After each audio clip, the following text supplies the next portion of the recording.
The mountain does not care about your intentions. It does not care about the badges sewn onto your sleeve or the heavy pack resting on your young shoulders. San Gorgonio is a place of ancient stone and thin air. A place where the sun sets with a sudden and violent finality, leaving the unprepared to navigate a world of shadows and jagged edges. In the late summer of 1991, a 12-year-old boy named Jared Negrete stepped into those shadows. And he has never stepped out. Jared was part of a Boy Scout troop. A group of youngsters led by adults who believed the trail was a predictable thing. They were climbing toward the summit of San Gorgonio, the highest peak in Southern California. Over 11,000 feet of granite and wind. Jared was not a fast hiker. He was a boy of some weight, carrying a heavy pack that included a camera and a few snacks.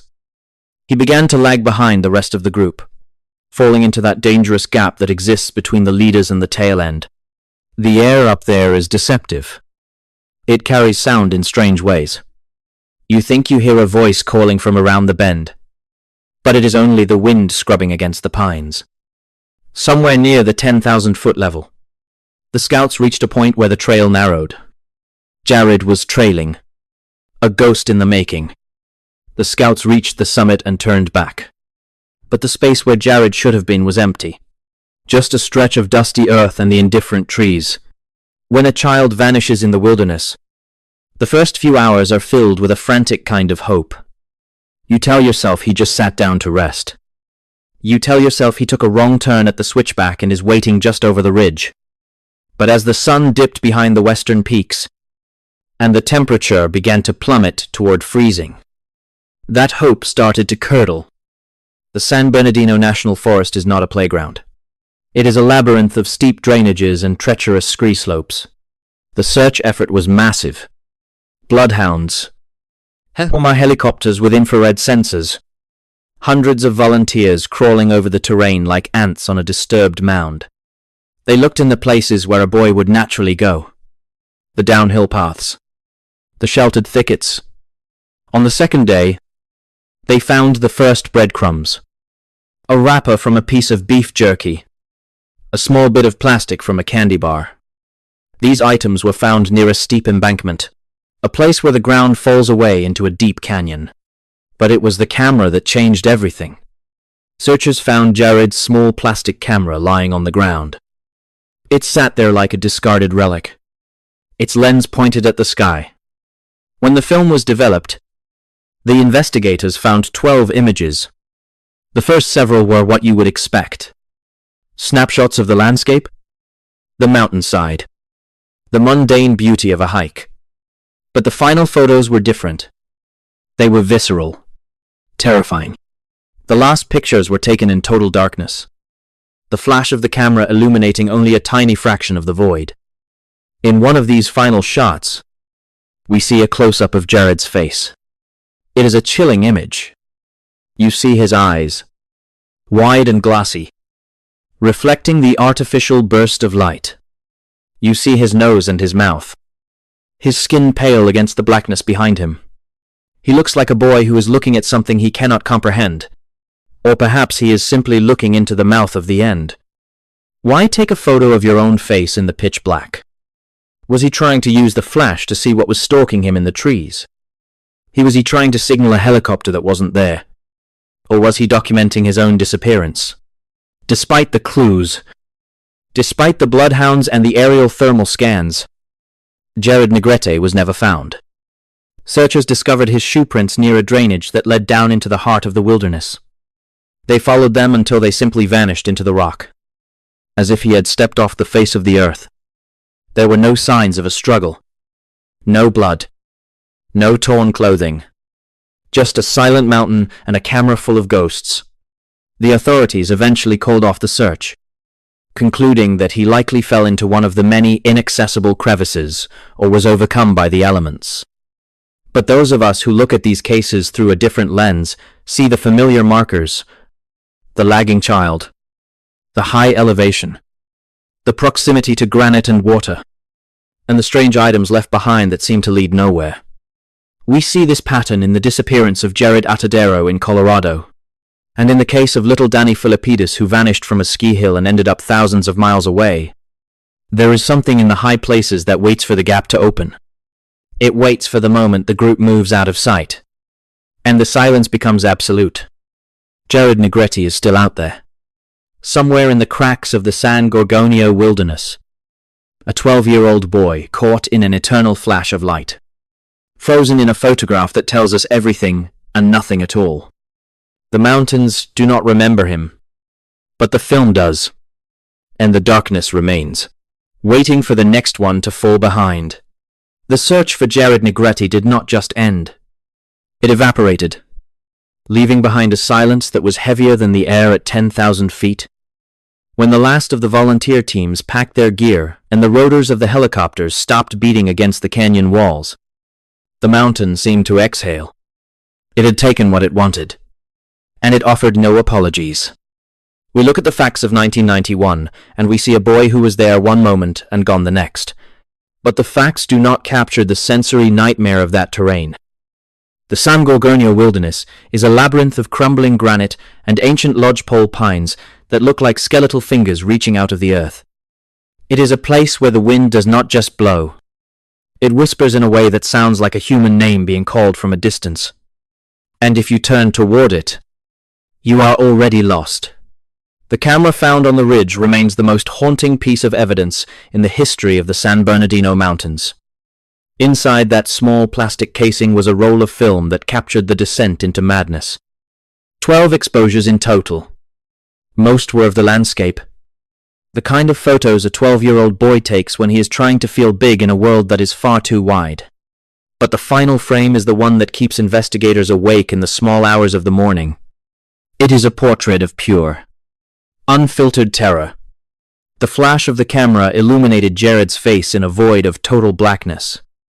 There is no background, no trees, no rocky outcroppings, just a boy and the dark. His eyes are not looking at the lens. They are looking just past it, at something standing in the periphery of the light, something that the film could not or would not record. Think about the physical mechanics of that moment. You are 12 years old. You are alone in one of the most rugged wilderness areas in the lower 48 states. It is midnight. The temperature has dropped to near freezing. You have no flashlight, no fire, no shelter. You hear a sound in the brush. A heavy, rhythmic stepping that does not sound like a deer or a bear. You hold up your camera, your only source of light, and you press the shutter. The flash fires for 1,000th of a second, blinding you. And in that momentary burst of white, you see it.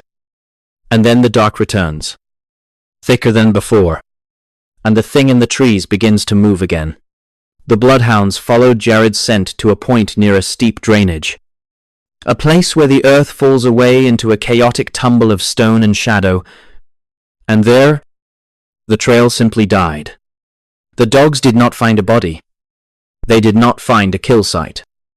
They simply sat down and whined, looking up into the empty air.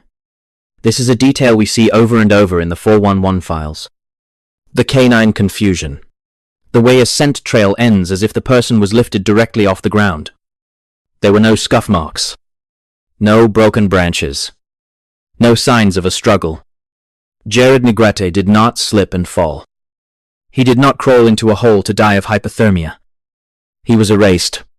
The authorities point to the terrain. They talk about the scree slopes and the hidden crevices, but they cannot explain the shoes, or the lack of them. Searchers found Jared's shoe prints leading away from the last known point. But as the prints reached the high granite shelves, they changed. The gait became wide, uneven, as if he were being chased, or as if he were no longer walking under his own power. And then, nothing. Just the cold, grey surface of the mountain. Granite is a recurring theme in these disappearances. It is as if the stone itself has a hunger, or perhaps it acts as a conductor for something we do not yet understand. We see this same impossible vanishing act in the case of Stacy Arras. 1981. Yosemite National Park. She was only 14 years old. She walked a few hundred yards from her father and her group to take a photograph of a lake. She was in full view of the trail. And then she stepped behind a cluster of trees and was never seen again. Her camera was found, just like Jared's, left behind like a discarded relic. Searchers found one of her boot heels wedged into a crack in the rock. But the rest of her was gone. No body. No blood. No explanation. Just like Jared. Stacy was at a high elevation, surrounded by granite, near a water source, and she vanished in the blink of an eye. There is a theory among those who study the fringe of these cases that certain areas of our national parks are not just wilderness. They are thresholds. There are places where the fabric of what we perceive as reality is thin. And sometimes, a child wanders through a gap that was never meant to be opened. Jared Negrete was a boy who moved slowly. He was overweight. He was tired. He was the straggler, the predator, whatever it is that haunts the high places. Always picks the one at the back of the line. It waits for the moment the group rounds the bend. The moment the gap between the boy and his leaders grows to 50 feet, 60 feet. And in that window of seconds, the mountain claims its prize. Today, the San Gorgonio wilderness looks the same as it did 33 years ago. The peaks are still capped with snow. The air is still thin and biting. And Jared Negrete is still there, woven into the history of the rock. We are told that we are the masters of the natural world, that our technology and our satellites have mapped every inch of the earth. But when you look at that final photo of Jared, you realize how wrong we are.